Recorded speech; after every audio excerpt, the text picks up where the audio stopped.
Assalamualaikum warahmatullahi wabarakatuh. Perkenalkan, nama saya Ahmad Rijal Renaldi. Saya dari Prodi S1 Informatika dengan NIM 22552011110032. Baiklah, di sini saya akan membahas materi dengan judul jaringan komputer. Jadi, kita akan membahas satu persatu apa sih itu jaringan komputer. Jadi langsung saja kita bahas materinya satu persatu. Materi pertama yang akan kita bahas yaitu pengantar jaringan komputer. Jadi ada beberapa poin yang ingin saya sampaikan dari pengantar jaringan komputer ini. Mari kita simak. Jaringan komputer sebenarnya adalah kumpulan perangkat komputer yang saling terhubung untuk berbagi data, informasi, dan sumber daya. Artinya kita bisa berkomunikasi dengan berbagai informasi antar perangkat. Poin yang selanjutnya yaitu jenis-jenis jaringan komputer. Ada berbagai jenis jaringan komputer mulai dari LAN atau Local Area Network yang terbatas dalam wilayah kecil, hingga MAN atau Metropolitan Area Network, dan WAN Wide Area Network yang melibatkan wilayah yang lebih luas. Poin yang ketiga yaitu protokol jaringan komputer. Protokol jaringan komputer adalah aturan standar yang mengatur hubungan, komunikasi, dan perpindahan data antar perangkat, misalnya TCP, UDP, IP, ICMP, DNS, HTTP, FTP, dan SSH. Poin yang keempat yaitu model referensi TCP/IP. Model referensi TCP/IP membagi proses komunikasi menjadi 4 lapisan, yaitu physical layer, data link layer, network layer, dan transport layer. Poin yang kelima yaitu koneksi dengan kabel atau nirkabel.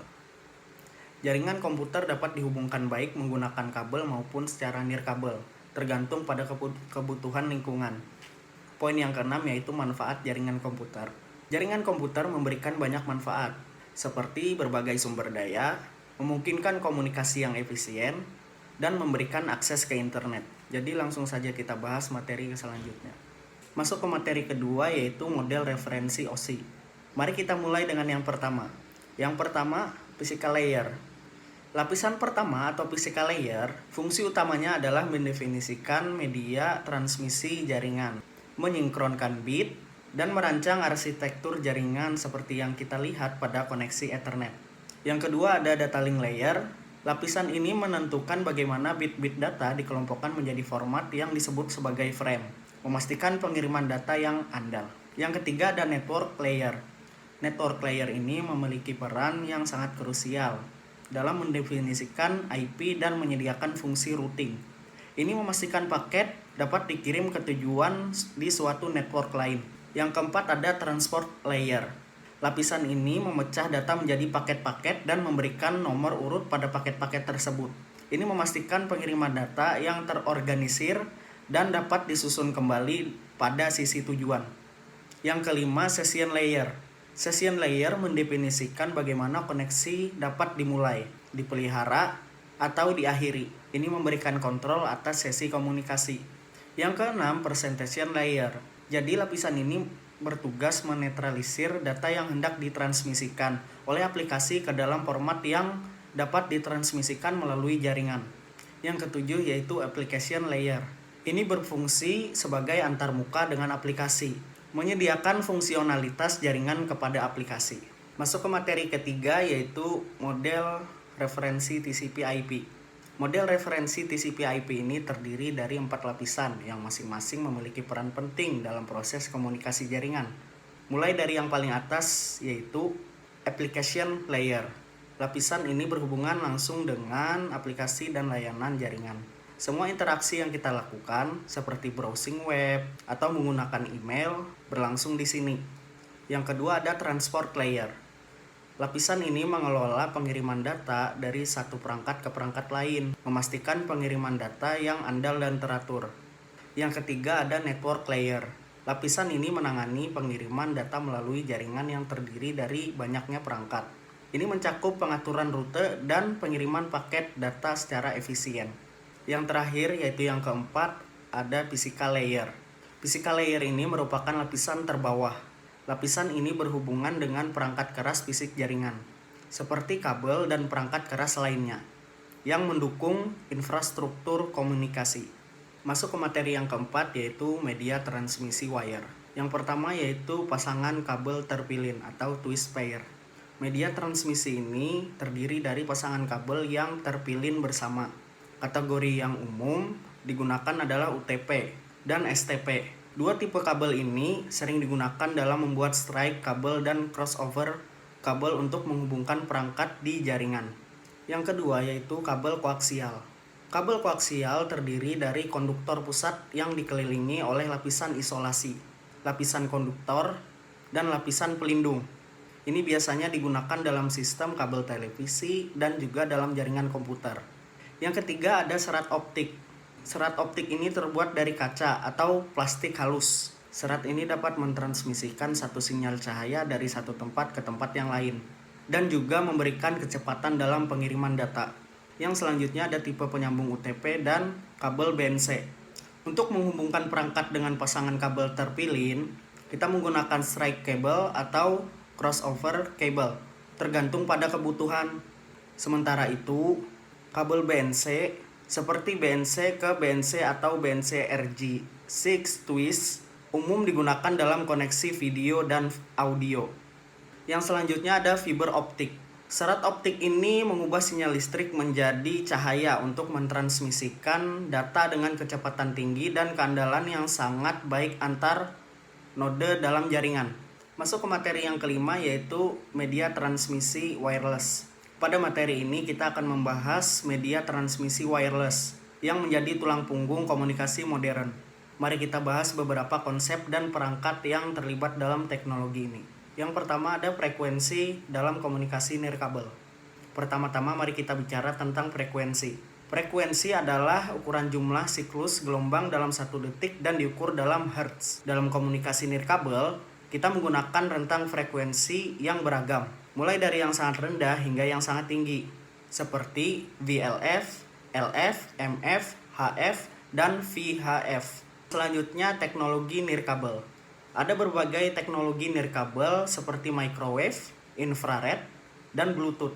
Masing-masing memiliki kegunaan dan kelebihan tersendiri dalam kaitannya dengan kebutuhan fisik komunikasi nirkabel. Yang selanjutnya ada wireless LAN.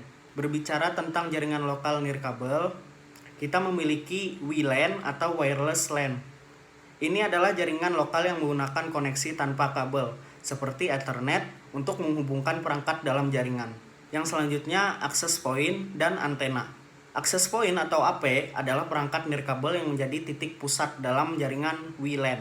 Ini berfungsi sebagai penghubung antara perangkat nirkabel dengan jaringan kabel yang lebih besar atau internet.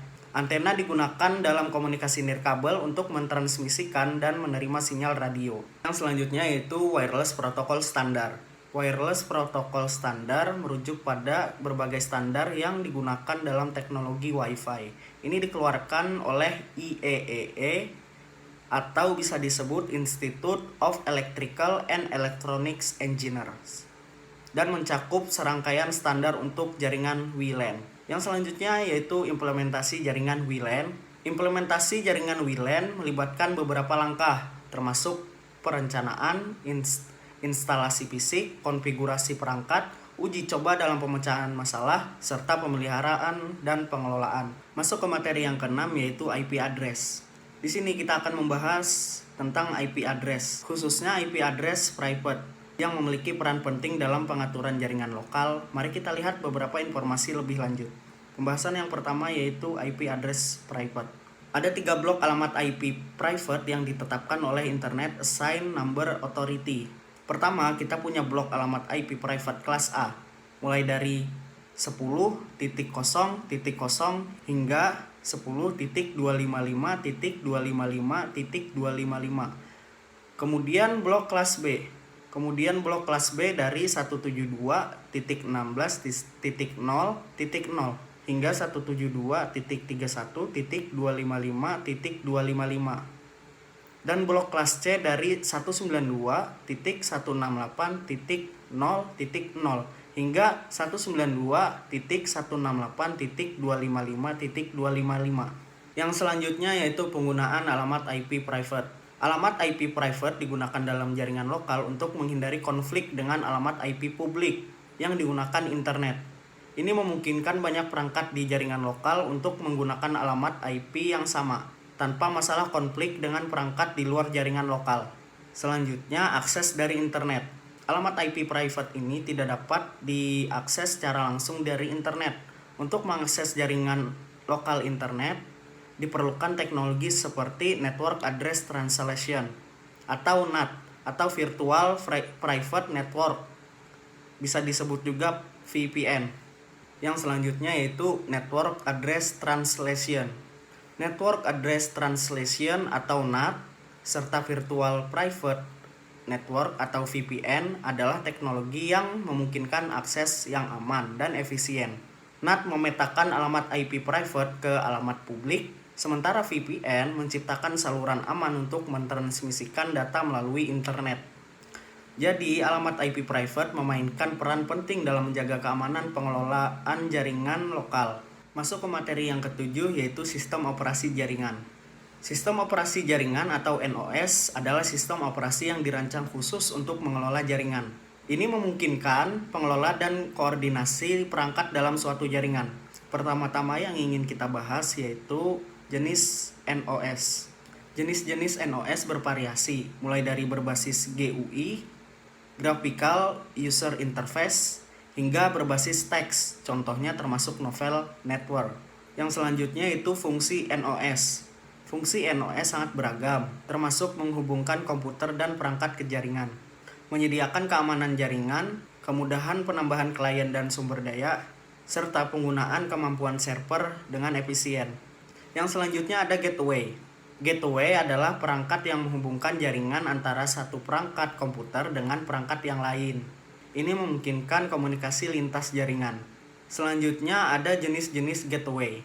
Jenis-jenis gateway juga bervariasi, mencakup gateway jaringan, IoT, cloud storage, VoIP, VoIP trunk, bidirectional, dan unidirectional. Yang selanjutnya ada Network Address Translation. NAT atau Network Address Translation adalah proses pemetaan alamat IP, di mana perangkat jaringan memberikan alamat IP publik ke perangkat jaringan lokal. Ini memungkinkan banyak IP pribadi dapat mengakses IP publik. Yang selanjutnya yaitu koneksi internet. Jenis koneksi internet ini mencakup koneksi dial-up dan kabel nirkabel. Masing-masing memiliki karakteristik dan kegunaannya sendiri. Masuk ke materi ke-8 yaitu koneksi internet. Pada materi ini kita akan membahas tentang gateway, proses pemetaan alamat IP, dan berbagai jenis koneksi internet yang sering digunakan. Pertama yang ingin kita bahas yaitu gateway. Gateway adalah perangkat kunci dalam menghubungkan jaringan komputer, memungkinkan komunikasi antar mereka.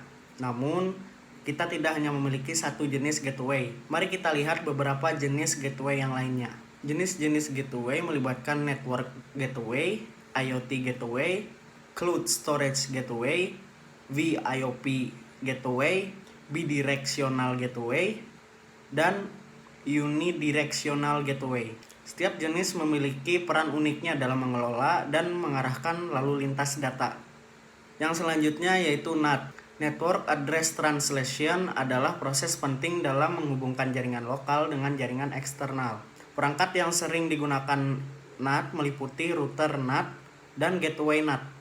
Yang selanjutnya yaitu jenis-jenis koneksi internet. Mari kita beranjak ke jenis-jenis koneksi internet yang umum digunakan. Yang pertama, kita memiliki dial-up connection yang menggunakan saluran telepon tradisional. Yang selanjutnya kabel internet connection.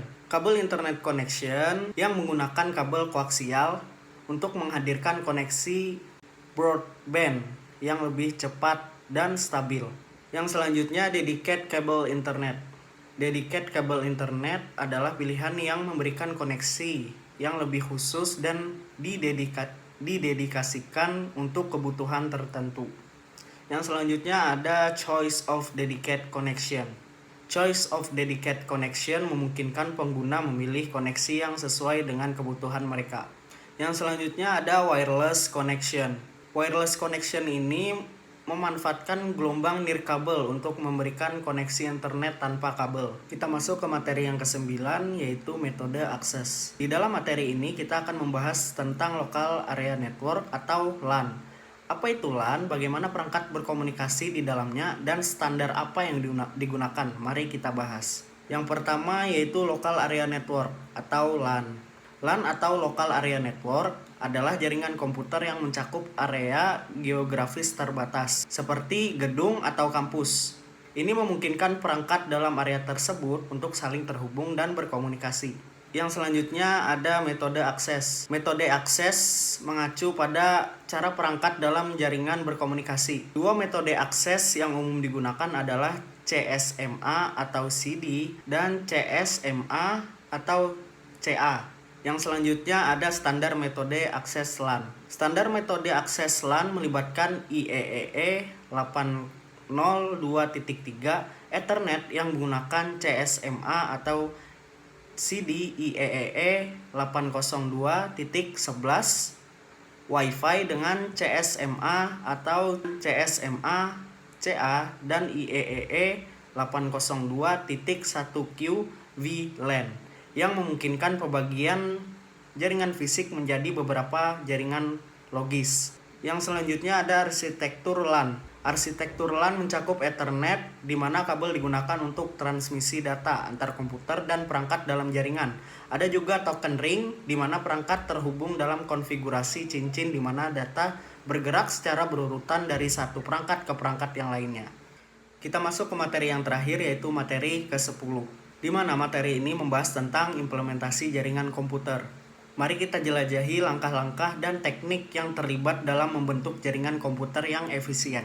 Yang pertama, implementasi jaringan. Implementasi jaringan komputer melibatkan tahapan perencanaan, perancangan, dan analisis sistem jaringan. Ini mencakup komponen hardware, software, layanan, dan berbagai aspek lainnya yang membentuk fondasi dari suatu jaringan. Yang selanjutnya, perancangan jaringan LAN bertingkat. Dalam perancangan jaringan LAN pada gedung bertingkat terdapat dua teknik utama. Yang pertama, horizontal subsystem yang melibatkan instalasi pada suatu lantai tanpa saling tergantung.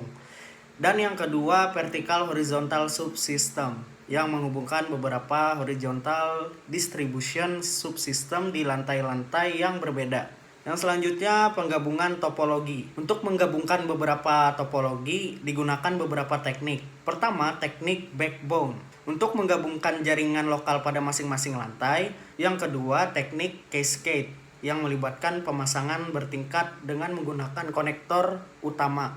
Yang ketiga, teknik stack dengan menumpuk dua atau lebih hub. Dan yang terakhir yaitu teknik bridge, perangkat keras interjaringan yang melakukan konversi lapisan pertama dan kedua dari model OSI. Semua teknik ini memungkinkan kita mengoptimalkan jaringan sesuai dengan kebutuhan dan struktur fisik gedung. Yang selanjutnya yaitu keuntungan implementasi jaringan yang efisien. Implementasi jaringan yang efisien memberikan keuntungan seperti koneksi yang stabil, akses data yang cepat, dan layanan yang handal.